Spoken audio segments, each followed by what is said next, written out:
Welcome to the newest installment of the Untitled Film Nerd Project. My name is Philip, and joining me as always is Teacher. Hello. And today we're going to talk about ELI. Before we get into it, spoiler warning now!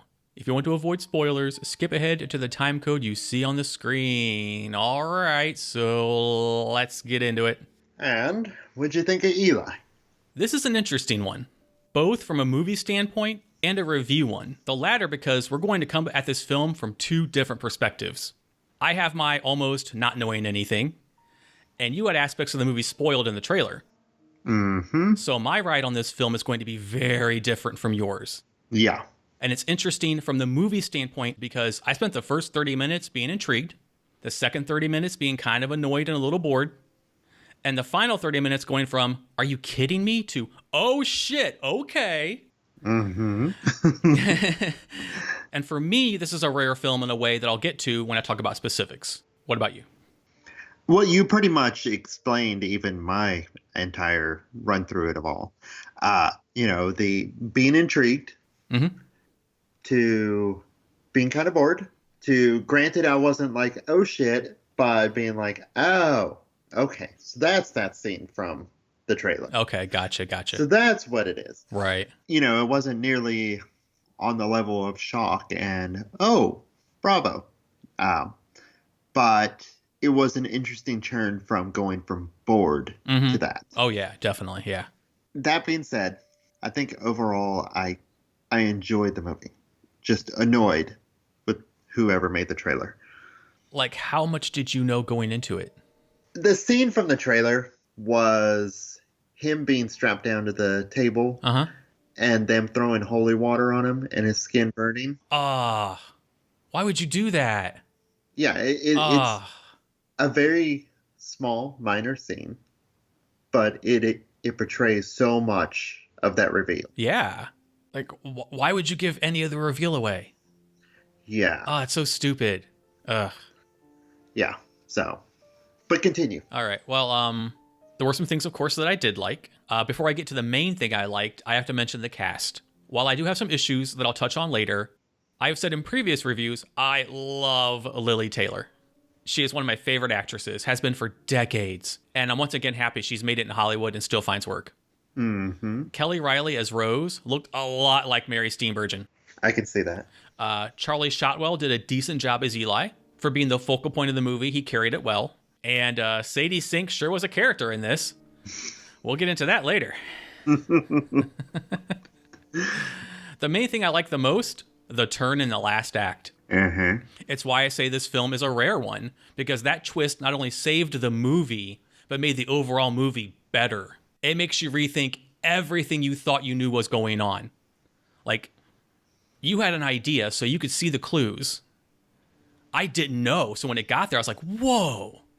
And I'm really sorry you didn't get to have that experience. Yeah. Because this would have been a fun one. It was a fun one to have that. So I'm really it doesn't make up for some of the stuff I still have issues with, but it lessens the blow on some of them. Here are some examples of things that I think the ending saved in the movie. When Eli first arrives, I wrote in my notes, maybe creepy as fuck nurses can try not to look creepy as fuck.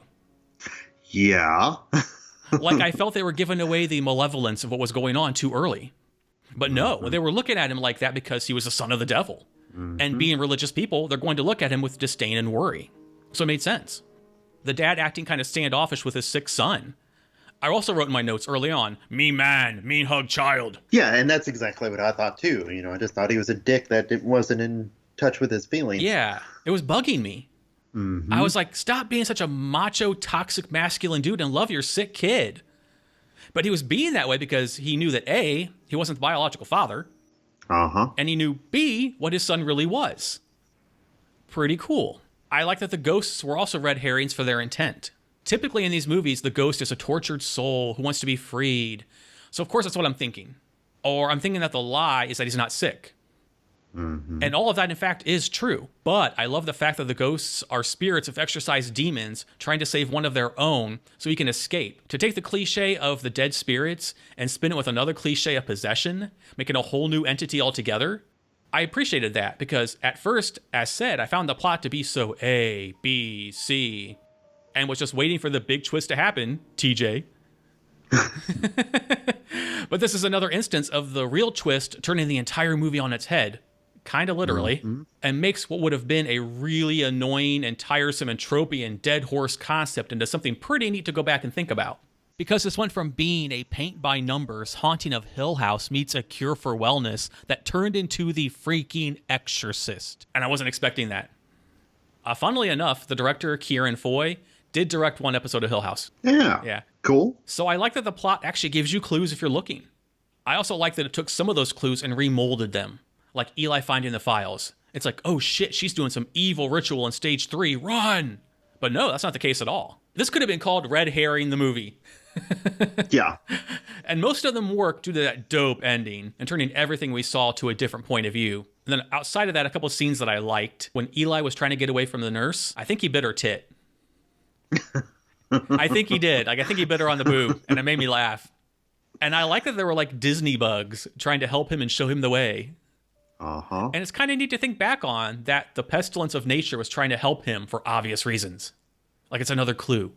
My favorite scene was when he went full Super Saiyan and had the doctor and nurses upside down in a crucifix position. Yes. And then lit their asses on fire. That was some Silent Hill goodness right there. Yep. That was badass. I was like, oh my God. I wrote my notes. Oh shit. Okay, movie, I forgive you.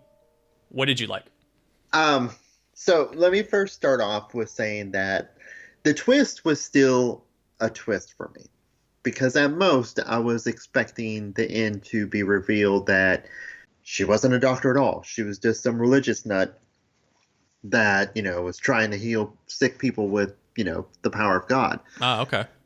So some of the twist, once it happened, was still a shock. Mm-hmm. So I still liked the twist. Right. I'm not saying it's just the impact was most certainly lessened. Right, yeah. Now, some things I did like. The mom. Okay. I thought that she did an absolutely good job portraying that rapport that her and the son had. I also liked one of the scenes when the ghost was attacking him. And it's when they were kind of trying to drag him out the front door. Mm-hmm. And how his shirt was tugging one way and his body's being flipped all over. Uh-huh. They did a really good job of the special effects and the scene going on there. Yeah, agreed. And then ultimately what you had already said, the entire finale. Mm-hmm. Them being upside down, and then when the father tried to take him out. Oh, yeah. And he imploded the father's face. Yep. That was my favorite scene of the finale. Right on. It was just like, shit. And then part of the ending I liked. Like, I liked him and the mom walking out. Mm-hmm. The other part of the ending we'll get to with what we didn't like. Mm-hmm. So, but yeah, those are mostly the main things for me. Mostly that finale. That finale was extremely badass. Oh yeah, it saved the movie. Yeah. That's how good it was. Mm-hmm. All right, so there were a few things that I thought could have been better. Quite a few aspects of the plot weren't adding up for me. But the eye-opener, as we both said, just made everything palatable. But some stuff still bothers me. There were way too many swerves, reveals, red herrings, and double turns.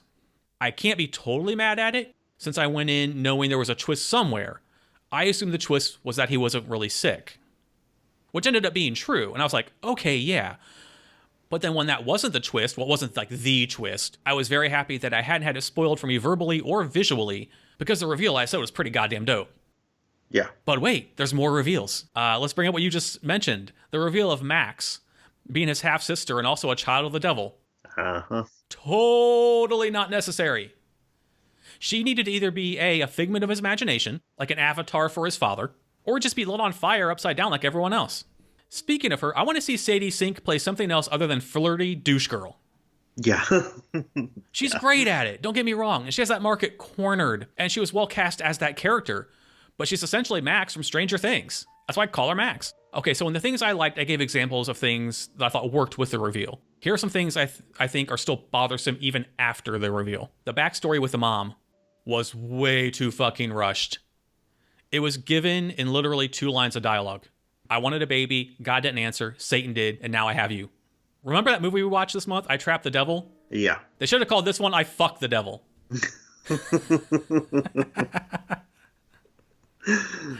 Something else I had a problem with, the way the dope-looking house building operated. What I mean is, the entire time we're to think that they have this entire house hermetically sealed to protect these patients. Why then would you invest in glass that can be easily cracked by tiny little pebble stones? I don't even think my current cheap-ass windows here would be affected like that. And unless Max's demon powers give her Hulk strength, speaking of Max and the ending, let's go back to that. I mentioned Max in the reveal, but let's also talk about the ending. It kind of fell flat for me. Are they just going to drive to hell now? Is Satan going to take human form and meet them at a Taco Bell? Mm-hmm. Can that be the sequel? Also, I would kind of like to see a sequel to this, or even a prequel. How do the parents find out? Or, hear me out, a mashup of two movies. Eli versus Brightburn. Yeah. Book it, Hollywood. I want to see it. Back to the badass house manor thing. Maybe put a curtain up over the part of the building that looks like it's from fucking Session 9. Mm-hmm. Come on. Maybe don't announce the names of the scary as fuck medical instruments you're going to be using in front of the already terrified boy. You're obviously going to drill into his head. Maybe don't say that. Have some bedside manner. I mentioned before some of the clues not working as well, even after the ending. The whole Eli, lie, 317 being the code thing seems a little too try-hard. I think the ghosts could have gotten their message across without coming off as evil, harmful specters, which I get was the point, but I think that could have been written a lot better.